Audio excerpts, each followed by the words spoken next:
What's my favorite kind? It's kind of like asking what's your favorite kid, you know? Because they're really like there are two big like categories of time travel in terms of storytelling.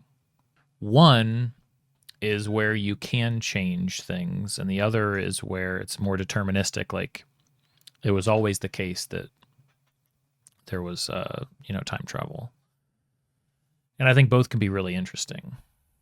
Time loop, I guess, is just sort of a variation on either of those.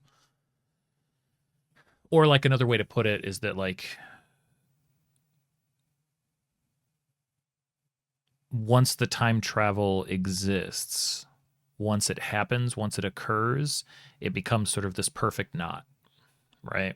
It predestines into itself, sort of, and that's a lot different than Back to the Future style time travel, where it's like I'm going to go back and change this, then I go forward, and I'm going to go back and change this, I'm going to go forward and change this. That's a very messy, more free-form time travel where you're best just not to think too much about it. I think that the perfect knot style of time travel is, I find, really interesting, and I think I have seen the butterfly effect, yeah. That I would classify the butterfly effect as a it's in the Back to the Future category. It's in the that you can actually change the past type of thing. There are complications involved, but multiple iterations of changing the past to affect the future happen. A good example of like a perfect knot style of like once the time travel occurs, it kind of it always occurred the way that it occurs. And I say once it occurs, meaning that at some point in time, somebody somewhere travels, which then creates this perfect loop that can't be undone. Tenet is a good example of that. There are things in Tenet that in a storytelling capacity, if there's a time travel story involved, you'll see evidence at the beginning of the story that the protagonist is going to enact at the end of the story when they're time traveling, because they had time traveled the whole time. That's only selectively employed, I think, in other types of stories. I think what's another good? There's another example, but I hesitate to give it because it feels like a tremendous spoiler for that story. So I always hesitate to bring that up. But probably my favorite example. Tenet's a good one. Tenet's a good movie form, and then there's another. It's a TV show that does a good job of that.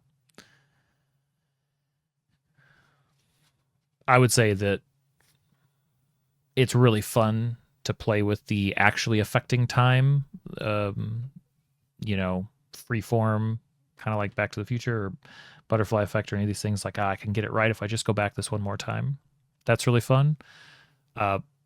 Nowadays, I think I have the most fun, though, peeling apart the intricacies of that perfect knot style of like, okay, like in Tenet, I think when the story starts, right, the protagonist is technically already in the past preparing for what's going to happen.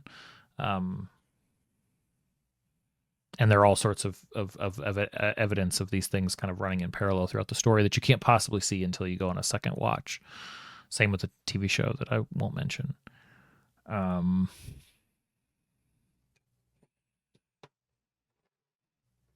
Oh, actually, when the time travel that occurs in Lost is a perfect knot style of time travel. They can't actually change anything by going back in time. Going back in time is something that always happened. Sort of by nature of their past having already been completed, you can't change it. So as they go back and try, it's kind of the fatalist, like you're just doing all the things that always happened already. Who knows what the untouched timeline ever looked like? It's impossible to see it. And that stretches way back with the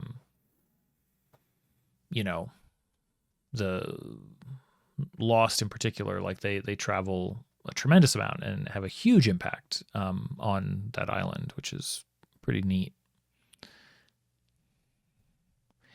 Now, for D&D purposes, time travel, the scope of it, yeah, I've mentioned it a bunch. It's my like one of my top most favorite shows ever.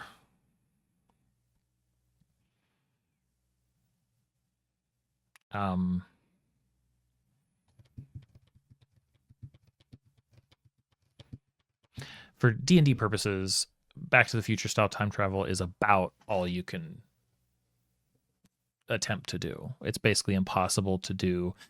Now, I say that it's possible to narratively employ, I think, the perfect knot in a way that, like, if a D&D party is sort of observing or discovering and sort of traveling alongside. But the tricky thing about the perfect knot style time travel is that you really can't, the party can't impact anything, which I think is not fun. So I'm for gameplay purposes, I'm a fan of the more Back to the Future style of kind of loosey goose time travel, because you want the party to be able to change things. That's the fantastical part of time travel from a gameplay perspective. Like, you have to let them. Or I guess you could put them into a position where all they can really do is learn from the past and they can't influence it. That could be interesting. There's a board game that we have called Time Stories that we've only played a couple of times, and it's really, really like it's not an easy game to play, and it's an infuriating game to play. And I'll explain why, because it's something that I think about when I think about doing a time travel game. Time Stories involves you going back there. It's kind of one of those, like, it's like a murder mystery box or like a escape room type of thing, where there are a handful of scenarios that come with it, and then you can buy extra ones. And the idea is that there are these cards. I think it's like 5 cards, big, half or third sheet cards that you lay out, and each one of those cards are different like areas that you can explore, and you go back in time to like solve some problem. And you pick one of these locations. The cards are all locations, and you basically start to like explore and make decisions and try things, and you're trying to sort of learn, how did this murder occur, how did this bomb go off, whatever you're trying to do. And it's all on a timer. You can only go back a certain number of like turns, I think it is. So like you get only like 2 or 3 turns, and then you get sucked back to the present, and then you have to go back again. The reason I call it infuriating is because it's only by the time you're in like 3 or 4 times that you now know enough to do more things, and it starts to flow. But those first couple of times are infuriating because you're getting little bits of information. Okay, can I ask that question? I'm out of turns. I can't. Okay, and then you're brought back. And that can be really frustrating. However, the trade-off there is by the time you're 4 or 5 turns in, you're like, okay, this is kind of actually simulating what it would probably feel like to actually travel through time, because now I'm going back and I got to go do this because this guy, this, and I can skip to this question because I know this now. And so it's that tricky thing where it's like, we've only played it a handful of times, and it's one that I always hesitate to recommend to people, because it's like, it would have to be a very specific type of person to enjoy that experience versus being frustrated and sort of hating that experience, because you have to sort of grind through the beginning of the game to get to the part where you're like, oh, that's kind of neat. I feel like this is a mechanic that forces you to think like, and then eventually feel like a time traveler, which is I think an admirable thing about that game. I just it's probably not for many people, Yeah, it'd be interesting to play. There are definitely some games like that too that would be fun to find a way to play and stream,